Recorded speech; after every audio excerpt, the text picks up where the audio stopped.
Ask the second one. My second question is, I need for Tina to explain what concrete roads really means. Because I'm an insurance agent, okay? And I'm not gonna say who I write business for, but certain underwriters may wanna understand what concrete roads means. Do you just specialize in concrete builds? What does that mean? Who? Two great questions. Stacy, you're on deck. All right, so what it is like to hold an architecture degree in the environment that we are in, not only in 2002, so what I do is I call my colleagues, and they know this, the pale, stale males. They are, their meetings are never interesting unless I'm engaged and I'm doing what I do. But no, it was, even coming through architecture school, it was a challenge, right? There weren't many black women, as me and another girl. And then there were a couple of black guys, a whole bunch of Indians and other denominations, right? Like everything, we were lonely. But what I have learned to do, one, I'm from Plum. Guys, don't judge me. Okay, everybody got quiet. So yes, I grew up in Plum, so I'm familiar with the process of dealing with the pale, stale males from a very early age. It's a matter of establishing space, right? Like you have to set yourself up where you are not only confident in what you're doing, but you're sure. Everything that you're saying to them, they have to be almost convinced. But that's easy when you actually know what you're talking about, right? So when you come in with confidence, you come in with enthusiasm, and you come in with passion, it gets you a little bit further than, just kind of showing up and being there. Because they will literally run over you and have tried, never succeeded. Yours is a totally different question. I know. I'm sorry, Okay, so concrete roads, we are residential roads. And what that means is we specialize in constructing, housing, multifamily, single families from the ground up. So do we do concrete? Yes. Do we do a job that is only concrete? No. We do concrete in conjunction with building homes and multifamily. Can I elaborate? You can. Can I have a microphone? You can.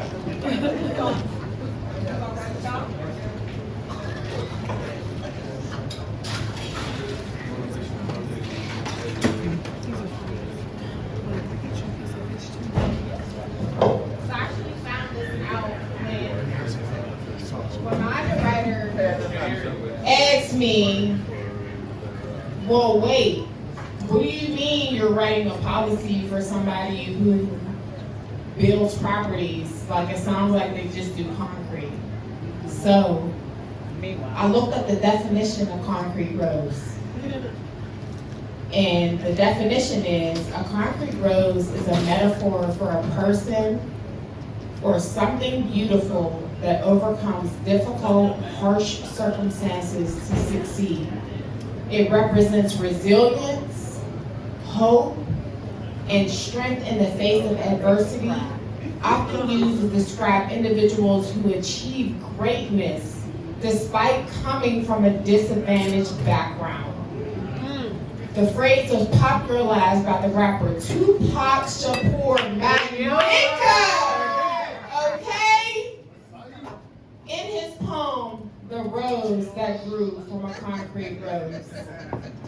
So I just wanted to make sure that people in this building understood what that meant. Because when my underwriter asked me that, I was like, oh.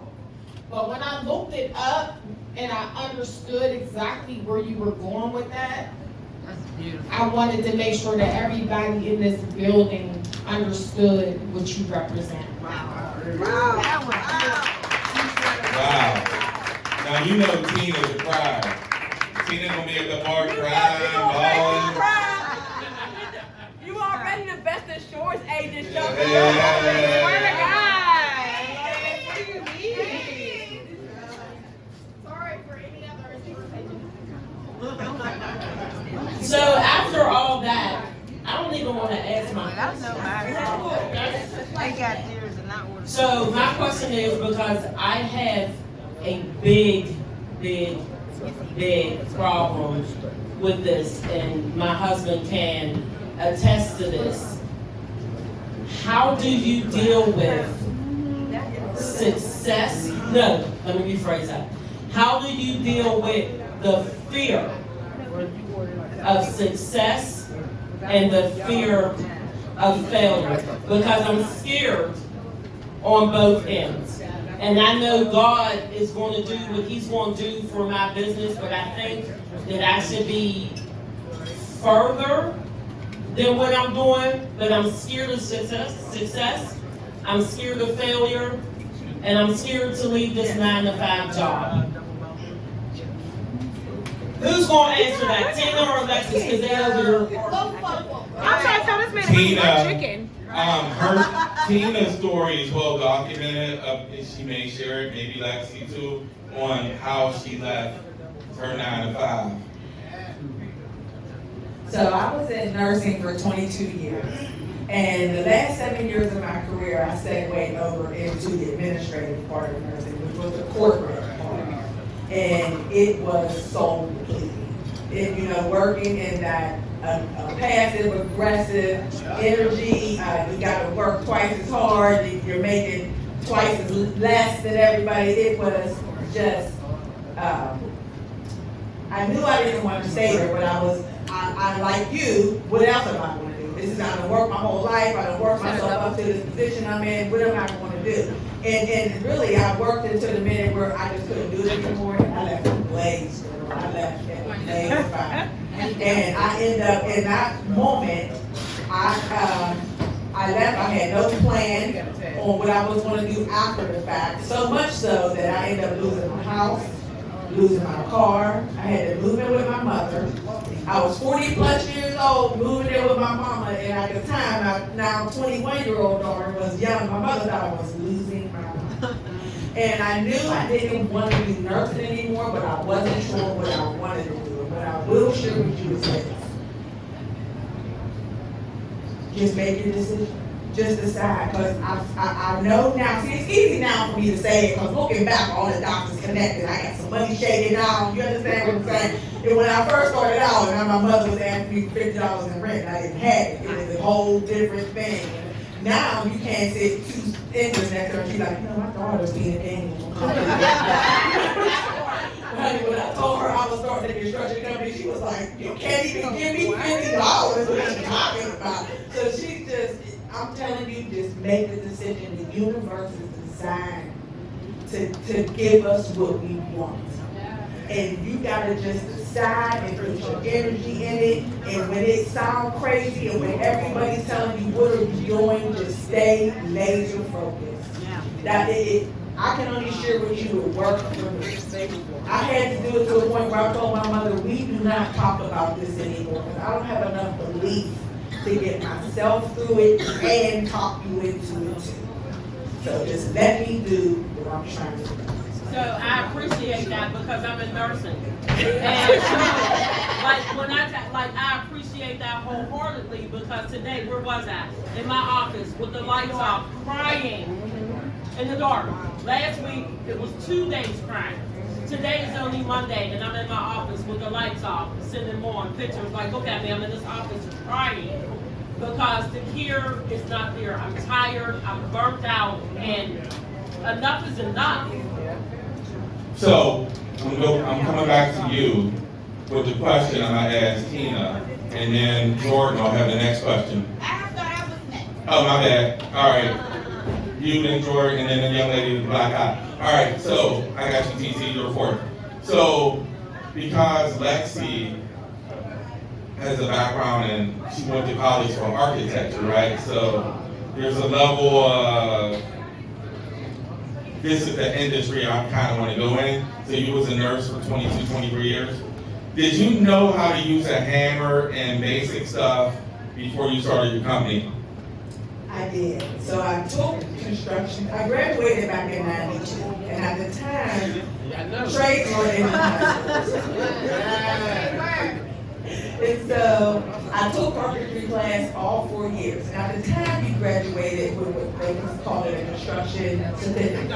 And we had Triangle Tech was here, and they had construction classes. I went to my mother and I said, I want to go to Triangle Tech, get a degree in construction, start my own construction company. She said, well, you want to be a nurse, I don't know what you're talking about. So I did that, but I always did construction on the side, like a side hustle. You needed the kitchen, I helped you with that. You need some flooring, I helped you with that. And when I was completely burned out, living in my mother's attic, no job, didn't know what was going to happen, this is how the universe works. So here comes a Facebook post down Facebook one night, I'm just up in the middle of the night, and it says, do you have an idea? You want to take your business idea from concept to creation, conception, come to our free business class, BizFit. And I went. Yeah, and they I were did like, BizFit. what do you like to do? And I was like, I like construction. They said, you want to start a construction company? I was like, okay. And so that is how my Concrete Road was birthed. That was a divine intervention of the universe, segueing into the path on what I'm going. I had no idea. Really. So she must have knew what I was going to say, right? So I was leading down that path. Emerald City, Catapult, Riverside, I'm speaking on the Black ESOs, Entrepreneur Support Organizations. Even Pitt, where I work at, I've been in the entrepreneur space for 20 years. Jason's work, Jason, half the people show up for the conference, right? So when I see these entrepreneur programs, there's so much excitement about it. And then 3 months later, 6 months later, a year later, What are we doing? less than half of the people graduate. So there's a stick-to-itiveness issue that some people have, and it might be to Stacy's question about fear, right? I see it sometimes as a waste of resources. Folks in those space may not necessarily see it that way. So before I give Monica the mic, so you talked about the program, right? When you went to the Hill District program, you lived on the south side, and you had to catch 2 buses, right? He trying to make me cry. You had to catch 2 buses there and back. How much money did you have? That would be none. I used the change out of her piggy bank to catch a bus downtown, walk from downtown to the Hill CDC to where the free classes was at. And then after that class, walk back downtown and catch a bus back home to Carrot, because I only had enough money for 2 buses, both of the days of the week that we had class. So if you take nothing else away from her journey, to get the glam, the glitz, the building shit, all that stuff, that work that no one sees, right? That personal sacrifice, who's ready to go to that next level where, you're gonna sacrifice many different things, but not coming here on Mondays is not one of the things you can sacrifice. So you can sacrifice all the other stuff, but are you ready for that deep commitment? Okay, so I wanted to know, what does it look like? I have some land on the hill, down on Moultrie Street. And I wanted to build. What does the amount look like from start to finish? What do I need to start with? I don't even know where to start. Is it land or Land. abandoned property? It's land. Okay. There used to be a house. My grandma had a house here and it burned out. So it's just land. I'm gonna let Lexi chew her food, and she did comment on this one too. where I always suggest people, because I get this question a lot, where do I start? And where you have to start is there's a whole pre-development part before you go vertical development. So there's pre-development, which is the underground, the infrastructure, and then there's the vertical development, which is the building of the structure. The pre-development happens first, so you have to create your team. You need a builder, you need an architect, you need a civil engineer, because somebody has to connect all the underground sewer and the underground plumbing. So when you get your team knows how to navigate what it is you need. So you just gotta hire the people that know what you need, and they facilitate all that. I do know that it does still have utility poles. Okay. Hi. Hi, Lex. Hey. So this is actually part of what I consulted on. A lot of folks have properties, they have land that could be developed. Maybe it's an old structure. Bernard, can you? I'm talking directly. So part of the development process is understanding what you have to work with, right? Is there a structure on the land? Do you own land rights? Do you have an understanding of what the hazardous material reports are looking like? I do this consulting. This is what I do outside of we build the buildings, right? Boots in the ground. But we also make sure that people understand what they're getting into before they get into it, right? I had a project that got shelved because they had a stabilization budget. The stabilization budget was around about $600,000. Well, we had to spend $300,000 of it because they never did environmental phase 1. Environmental phase 1 is just making sure that you don't have lead, you don't have asbestos, you don't have any other gasoline or oils, because sometimes there's dry cleaners. Dry cleaners dump all types of material back in the day. Now I think they're a little bit better. All these chemicals go into the groundwater. So you have to actually have the ground tested. But I had a project that completely floundered because half of their stabilization budget went to abatement of asbestos. So that's what I do, is I come in very early in the project. You're looking at purchasing a property. What do we need to do with it? Where do we need to go with it? What needs to happen with it? So that's a thing that happens. You have space, you have a place. What can we really do with it? Oh, here, let me ask one more thing. That's it. Your last question was how much? Oh, yeah, I gotta see it. Probably Yeah, I gotta see budget it. about $300,000. Absolutely. I don't got that. Jason? Hey, we got, That's what happens, right? hey, we got a banker in the house. I mean, you're not a banker anymore, but you help people employed by a bank, a big corporation, like top 10 in the world. Number one. Alright, so I got 42 acres in Rochester Township. You got who and what now? What? 42 acres. 42? Let me get 3 of them for my farm.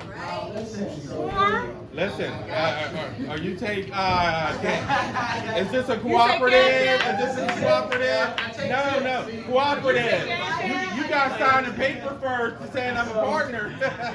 I've been sitting on these acres for a minute, and I've been trying to find partners, to develop this. So I've talked to a bunch of, developers, etc., just to try to figure out. I know what I can do with it. So I'm just sitting on it and just being patient. Houses over in Rochester are selling for $500,000-$700,000. You know what I mean? So it's a very valuable plot. They've already done some pre-development. They have roads, utilities kind of mapped out. So, I want some guidance on how to find suitable partners to be able to bring this to fruition and what steps I can take to get that going. Ross Draper, is that Westmoreland or Washington?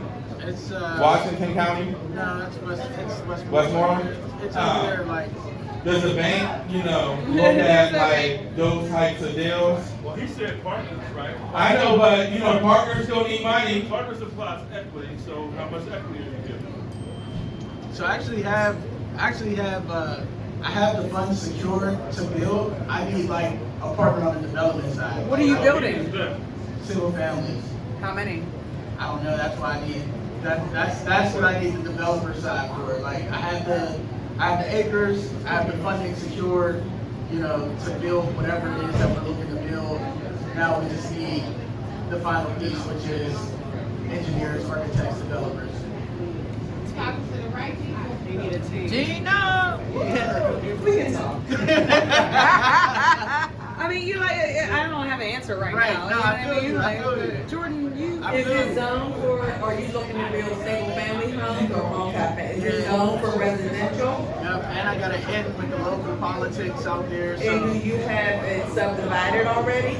it's not subdivided already. So you have to go through that process. Okay. Okay. Sounds like you got a team. Yeah. I'm just saying. You gotta use your outside voice. All right, I'll try. So my question is, when you were starting out, what were some of the biggest, especially when you knew you were going to do business and now you're ready to get going, what were some of the biggest obstacles that you had to overcome?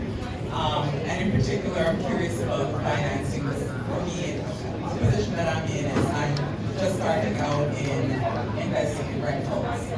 Okay. And I'm feeling stuck at the moment, particularly from a financing perspective. Okay. So I'm just curious to know whether that was one of the obstacles that you had to overcome, and if there were others, and how you broke through those barriers, if you will. You currently have property? Yes. Okay. How many units? Are they all together? No. Okay. Got it. Yeah. So, yes, it was and still is. So, as we scale up, you always need the capital in it. When I started Concrete Rose, as I mentioned before, I was living with my mother. I had lost my car. So I didn't even have a vehicle. I had to rent a U-Haul truck for the first 4 months that I started. Listen, I started messy. It wasn't like a traditional way where you be like, oh, I got my market study and my market plan. I had none of that. So, it was a bit of a challenge to get some funding because I didn't have tax papers for the previous year, and nobody really wants to look at you unless you had that for 2 years. So for the first year, it really was a lot of bootstrapping, a lot of funding sources that was geared for beginning entrepreneurs called Kiva. I'm not sure if you've ever heard of Kiva. KIVA.org. It's a no interest crowdfunding loan. And at the time when I got it, I got a $4,000 loan. And I took that loan and put it with money that I made to buy my first company truck that I ever had. And but now I think their loans go up to $15,000, which is news right now. That's enough money to make something shake. You know what I'm saying? So yeah, we're definitely looking at Kiva. I know the URA. I'm not from here in the city of Pittsburgh. And if your business is in the city of Pittsburgh, Song Tech, you can get a mailbox in the city of Pittsburgh. And then now you have the city of Pittsburgh. Arrow City. And then you can tap in some of that URA money with no interest. That's money in hand. Can I add to that? We all know Bridgeway is expensive, right? But as the president of the board for the Greenwood Plan, we bought a building, and Bridgeway was the only funder that came through to give us over $1 million to actually secure our building and be able to start doing the redevelopment on it. The thing with Bridgeway is not just a lender. Bridgeway has programs. Bridgeway has cohorts. Bridgeway offers educational resources, et cetera, et cetera. That's why you pay what you pay for Bridgeway. I am nobody's spokesperson, but I will say that Bridgeway actually featured us in their annual meeting this year because we were able to do what we needed to do to secure Bridgeway funding so that we could use that as a bridge loan because we had RCAP funding. And if you know anything about RCAP, the regional, I don't know, well, I'm a little serious for I've been drinking. You're a county asset. So we had gotten a grant, but it's a reimbursement grant. A lot of times in the nonprofit sector, you get reimbursement grants, meaning they will grant you money, but you have to raise that money and spend it first before they actually reimburse you.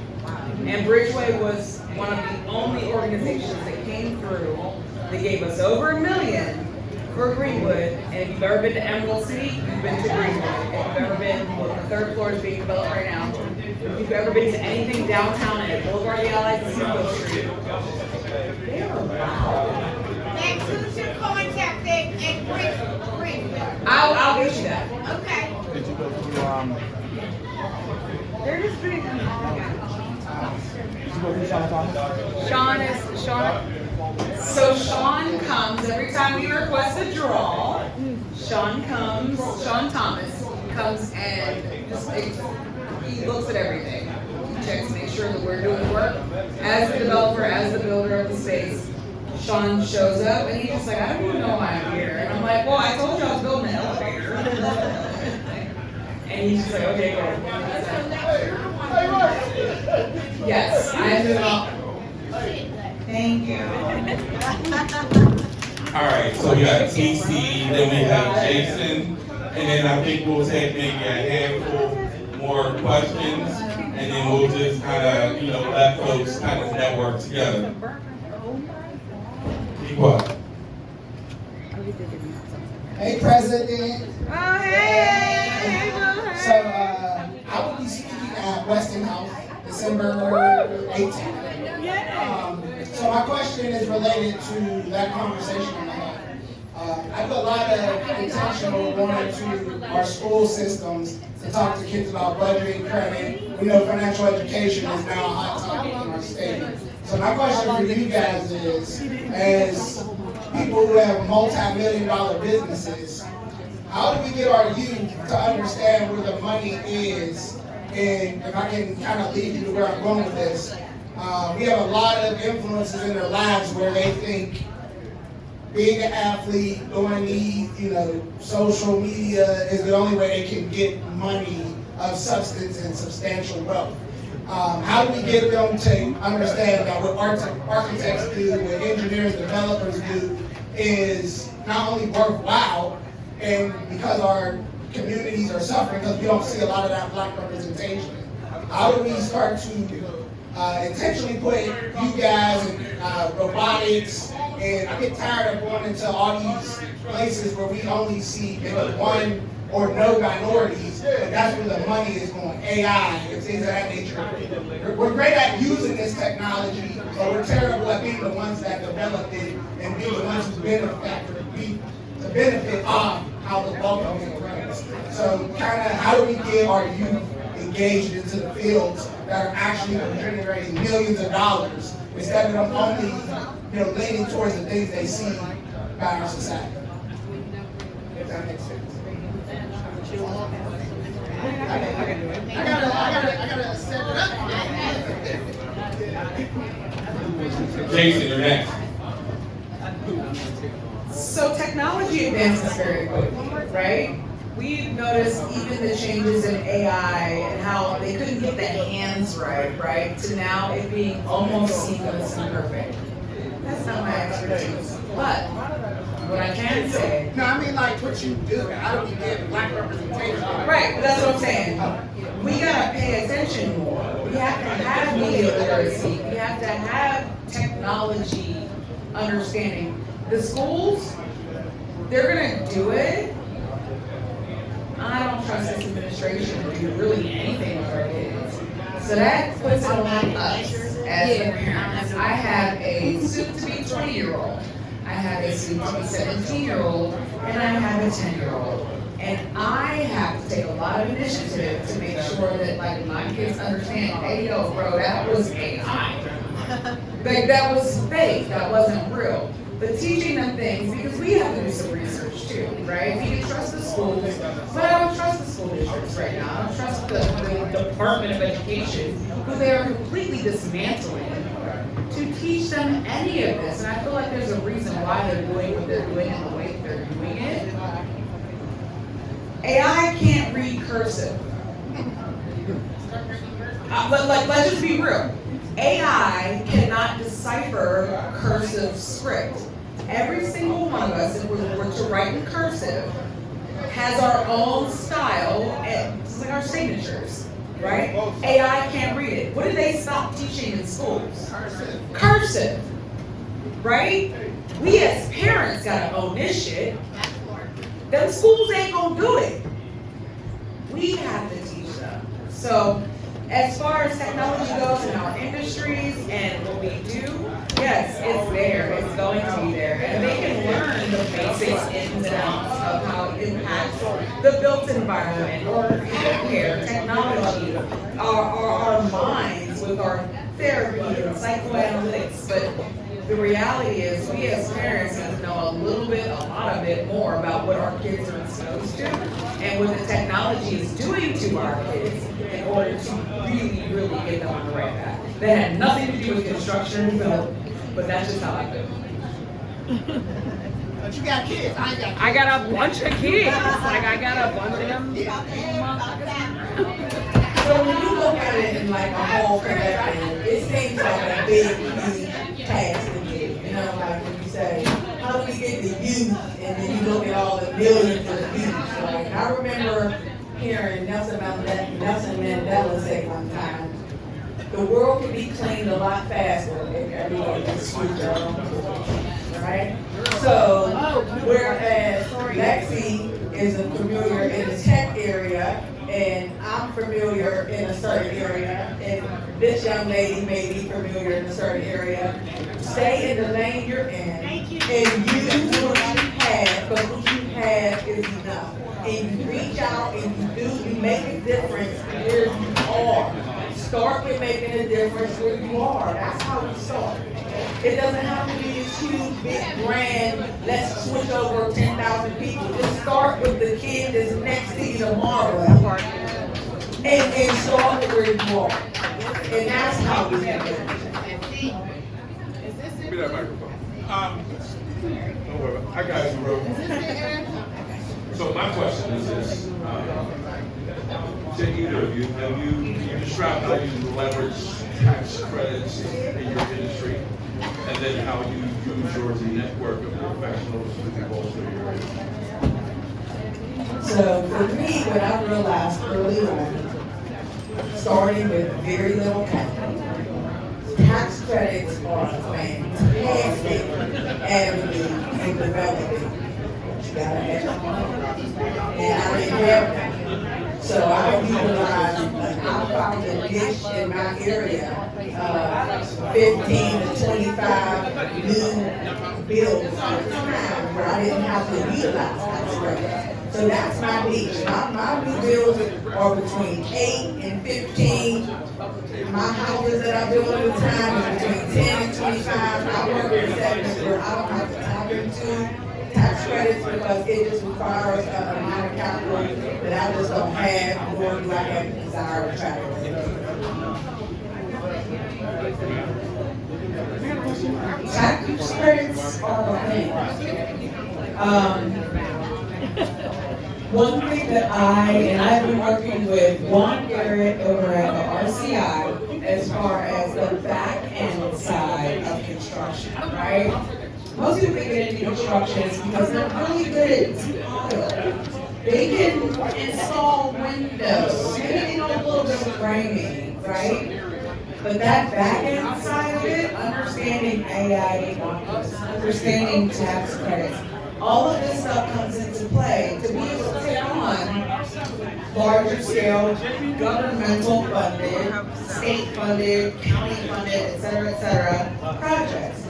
So that tax piece of it, that oftentimes goes back to the organization that owns the property, but because I do the consulting side as a nonprofit, because my mind's so but being on the board, it's also understanding money and understanding that credits have an importance. And there's also this understanding where money comes from any sort of bill, right? Where the money's coming from, you gotta have an admin piece that's able to handle this paperwork, right? I'm not just in here and be able to bring to different conditions of every single funding source that is out there. I just but admin can, right? Admin is here to understand exactly what it's going to do, exactly what we submit. Do we need to run payroll? Do we need to have, like prevailing wage? Do we need to submit procurement packages? All that stuff comes together when you have a solid team that's actually doing all of those things. Unless you're like Tina and you just do it all by yourself. Because I can't. I'm too tired, I got too many kids, and I rent too much. Donetta has a question, and then Shaka. Just pass them around. I'm going to record your response because I'm going to play it for my students. That's crazy. I'm eating chicken.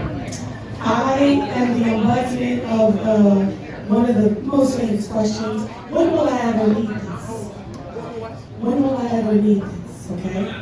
So, if you can answer for me, in all honesty, as a professional architect and a construction business owner, ladies and gentlemen, how important was it or is it for you to be mathematically proficient in your current career?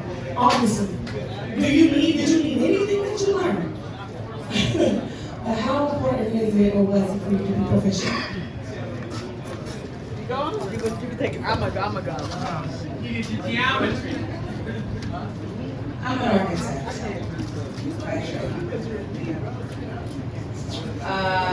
Geometry is crazy. Physics.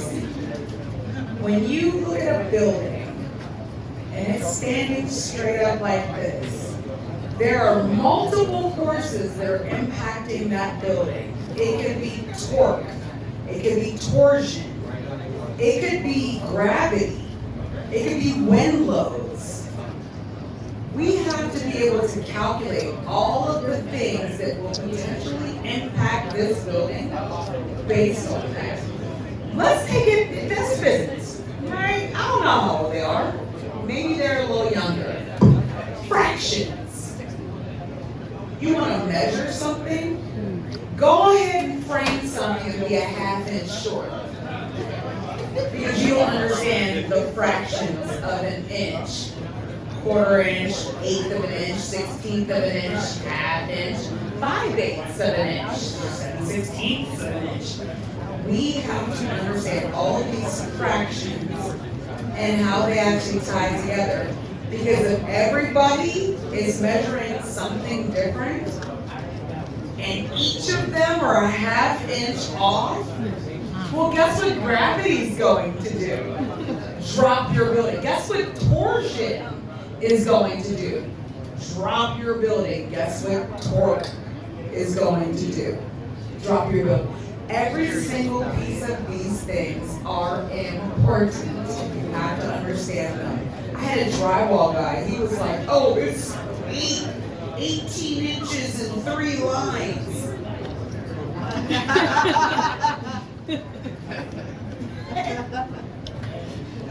He got fired quickly. You have to understand these things that seem very, very basic. They seem very elementary and rudimentary.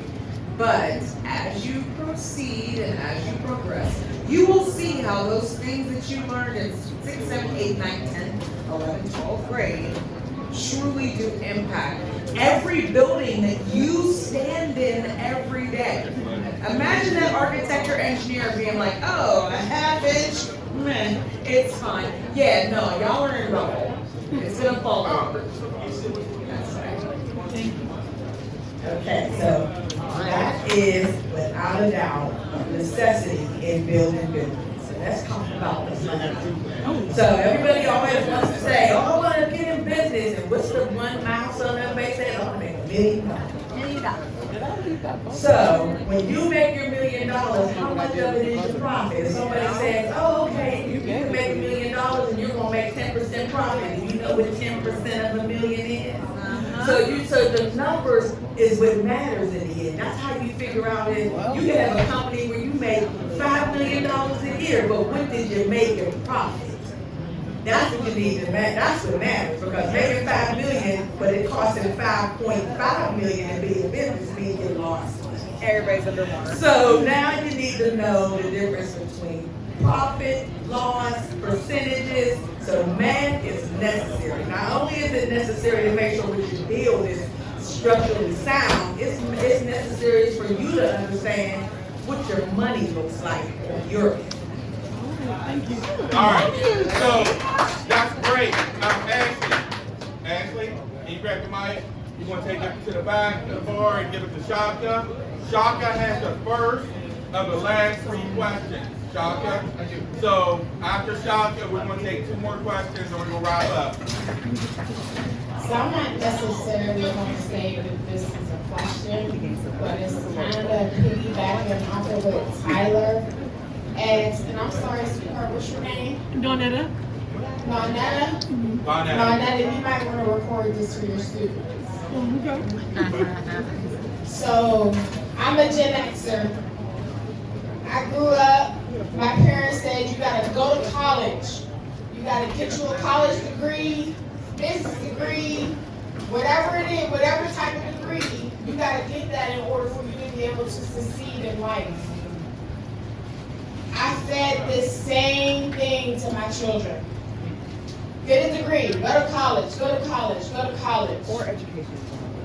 I went to college, got a business degree, and when I first got out of school with my business degree with an MBA, my job was paying like $15 an hour. Okay? So, I'm not saying this works for everybody, but get a trade. Get a trade. You're always going to need a plumber. You're always going to need an electrician. You're always going to need HVAC. You're always going to need a contractor. You're always going to need these people in the world. So like when you're going out there and when you're looking for something that it is that you want to do what Tina and Lexi is doing. Lexi does have a professional degree. She's an architect, but the architect leans on building. So we're always going to need buildings. Like we're always developing. You see how these people come into our communities and they start building and they pushing us out. But when you have, black people who are in the industry, like Tina, who are actually trying to build for our people. So when you're going out there and when you're talking to your kids about what it is they want to do, make sure that you are including trades because they're important. And let me tell you, there's always going to be some money. Like the Pittsburgh Board of Education, for like contractors are paying like $46 an hour. Electricians are paying like $50 an hour. Shaka, it's more than that because I pay prevailing wage and I hate it every day. Okay, well it's more than that. Okay. Electricians make about $82 an hour. Master electricians. No. Base level electricians make about $82 an hour. That's their prevailing wage. That is their fringe benefit. So, business degree, MBA. They're cute.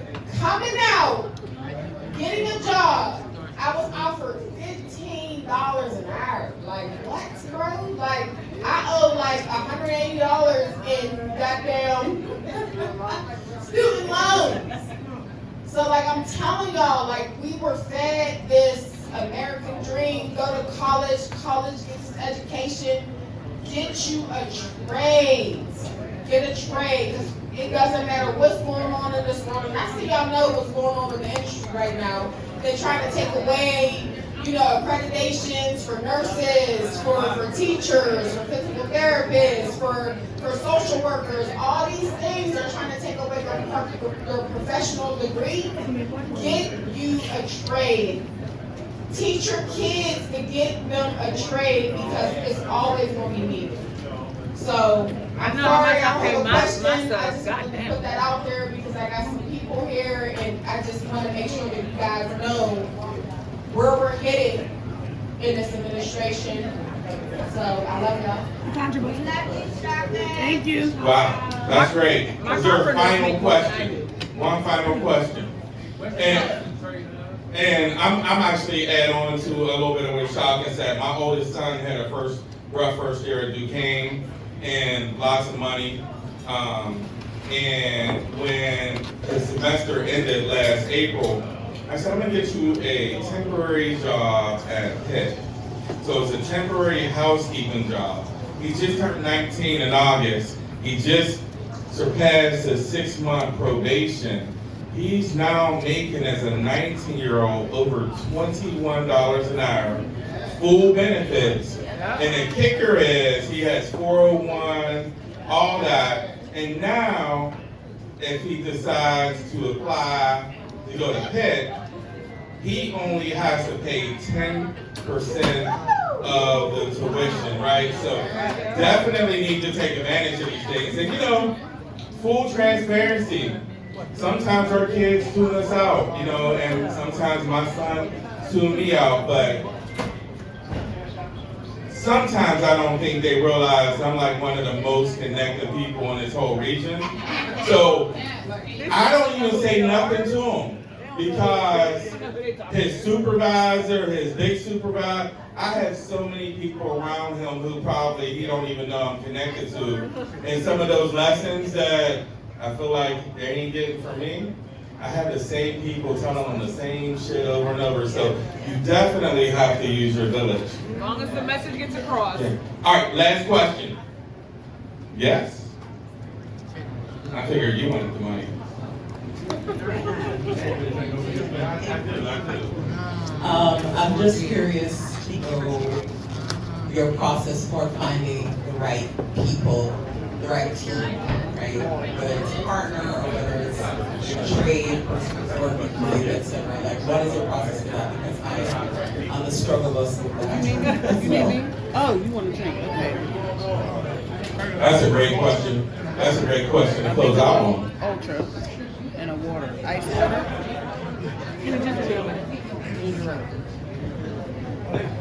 So it was a trial and error process for me, because I was an employee my whole entire life. I was a business owner when I started Concrete Brothers in 2019.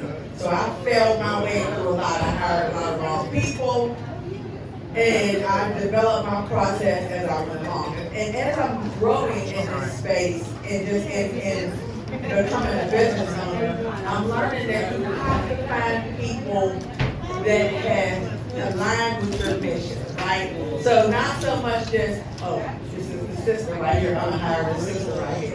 That's great, but you have to hire somebody that can pull off the task you need, that not only be able to perform the task you need, but also is aligned with where you see your company going and can buy into that. Because if somebody can be very proficient in what they do, but if they're not aligned with the company's mission, they're not going to be assets involved. So there ain't no formula that I can give you. All I can say is try to connect with people, do a lot of talking, a lot of question asking, and that's what I have. Before you give it to Lexi, some of your people's been with you for years, right? From the beginning? Did you know that you had the right people, or was this just kind of through trial and error? And almost 7 years. I don't know if we asked you, how many years have you been in business? And the original question. I did leave that out. Russell General Contracting has been in existence for 11 years. That means you were pregnant when you started. As hell.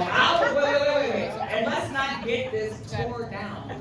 Alexis and her cousin we were doing it. I was holding drywall above my head, 6 months pregnant with a baby hanging out.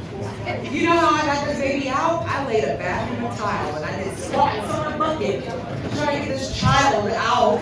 She is now 10 and she is really great. Knowing that there are child labor laws, so I could not actually employ her right now.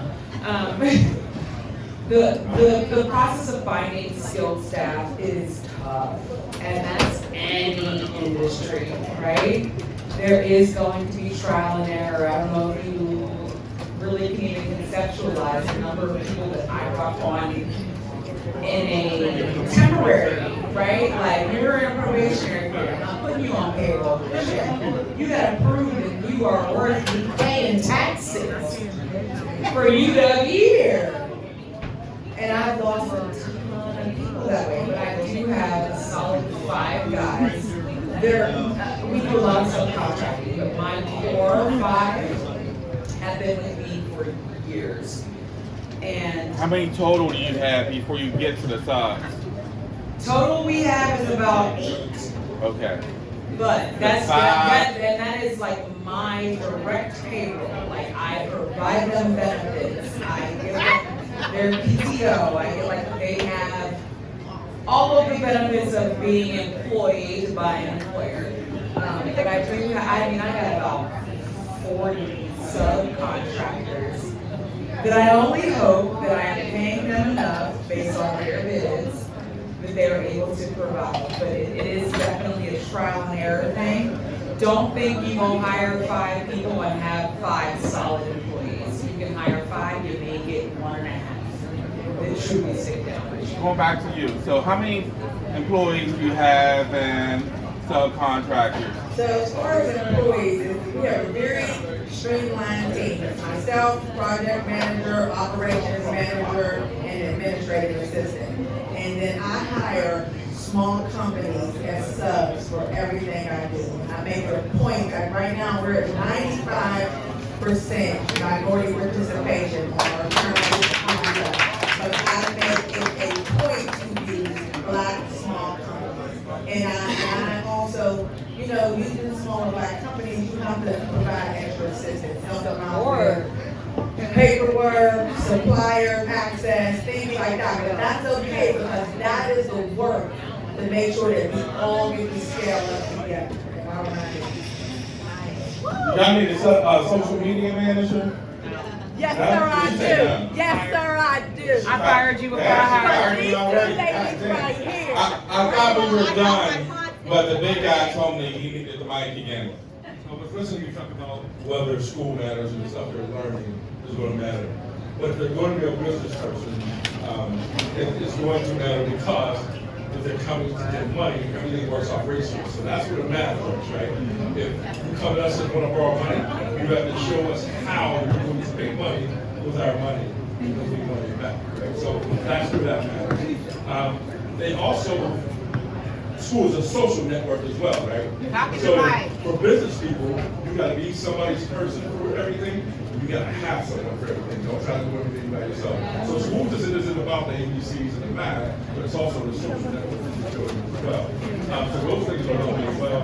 And then as far as this young lady was talking about how to use your people, you got to build a village. So all the people that you're doing business with should be at least trying to do business with you or connect you with someone to do business with, right? So I want to do financial issues. So if I have to tell somebody, no, we're not talking about this, then it's my responsibility.